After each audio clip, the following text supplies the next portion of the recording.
بسم اللہ الرحمن الرحیم۔ السلام علیکم۔ روزانہ واقعات سننے کے لیے اس چینل کو سبسکرائب کریں۔ حضرت بابو جی عبداللہ میر پور خاص کے بزرگ تھے۔ وہ ایک مستجاب الدعوات بزرگ تھے۔ جب ہم لوگ یونیورسٹی میں پڑھتے تھے تو ان کی خدمت میں حاضر ہونے، ملنے اور بیٹھنے کا موقع نصیب ہوتا تھا۔ ہم نے ان کی عجیب بات دیکھی کہ جس بندے کے لیے بھی دعا مانگنے لگتے کہ اے اللہ اس کو اپنے محبوب صلی اللہ علیہ وسلم کی زیارت نصیب فرما، اس بندے کو 3 راتوں کے اندر اندر نبی صلی اللہ علیہ وسلم کی زیارت کا شرف حاصل ہو جاتا تھا۔ ہم نے خود کئی دفعہ اس بات کو آزمایا ہے۔ ہمارے اس شہر کی تبلیغی جماعت کے ایک امیر تھے۔ ایک مرتبہ وہ فجر کے بعد تشریف لائے اور فرمانے لگے کہ میں نے بہت وظیفے کیے اور درود شریف پڑھا، مگر دل میں یہ تمنا ہے کہ نبی کریم صلی اللہ علیہ وسلم کی زیارت نصیب ہو۔ میں آپ سے پوچھنے آیا ہوں، شاید آپ نے بھی بزرگوں سے اس سلسلے میں کوئی عمل سنا ہو۔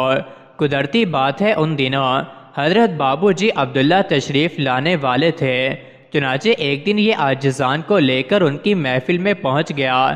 محفل کے اختتام پر فقیر نے حضرت بابو جی کی خدمت میں عرض کیا کہ حضرت یہ ہمارے مہمان ہیں اور ہمارے شہر کی جماعت کے امیر بھی ہیں، آپ ان کے لیے دعا فرما دیں کہ ان کو نبی صلی اللہ علیہ وسلم کی زیارت نصیب ہو جائے۔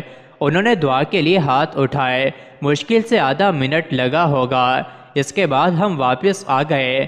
دوسرے دن فجر کی نماز کے بعد کسی نے دروازہ کھٹکھٹایا تو یہ عاجز باہر نکلا، دیکھا تو وہ مولانا صاحب سامنے کھڑے مسکرا رہے تھے۔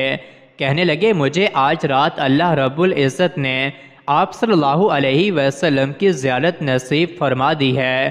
اللہ رب العزت نے حضرت بابو جی عبداللہ کو ایک مقام دیا تھا، بس ان کے ہاتھ اٹھ جاتے تھے اور قدرت کی طرف سے فیصلے ہو جاتے تھے۔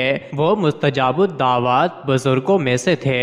جب کوئی قبولیت کا خاص لمحہ ہوتا تو آپ اپنے متوسلین کو آگاہ فرما دیا کرتے تھے، حتیٰ کہ آپ رمضان المبارک میں کئی مرتبہ بلا کر بتاتے کہ آج لیلۃ القدر ہے، تم جو دعا مانگنا چاہو اپنے رب سے مانگ لو۔ بڑھاپے کے دوران ایک دفعہ حضرت بابو جی عبداللہ کو بخار ہو گیا۔ یہ فقیر خدمت کے لیے حاضر تھا۔ اللہ تعالیٰ نے 5 دن تک صبح و شام ان کی خدمت کرنے کا موقع دیا۔ 5ویں دن انہوں نے مجھے بلایا اور فرمانے لگے ذوالفقار، میں نے کہا جی حضرت۔ فرمانے لگے اللہ سے مانگ لو جو مانگنا چاہتے ہو۔ انہوں نے بھی ہاتھ اٹھا دیے اور اس عاجز نے بھی ہاتھ اٹھائے۔ فقیر کو اس بات کا صحیح اندازہ تھا کہ یہ وقت بہت تھوڑا ہوتا ہے، اس لیے اس فقیر نے جلدی جلدی میں 10 دعائیں مانگی۔ ان میں سے بعض تو ایسی تھیں کہ جو سمجھ میں نہیں آتی تھیں کہ کیسی پوری ہوں گی، اس لیے کہ عاجز اپنی اوقات ہی نہیں سمجھتا تھا، مگر الحمدللہ اللہ رب العزت نے ان 10 دعاؤں میں سے 9 دعاؤں کو اپنی آنکھوں کے ساتھ دنیا میں پورا ہوتا دیکھنے کی توفیق عطا فرما دی۔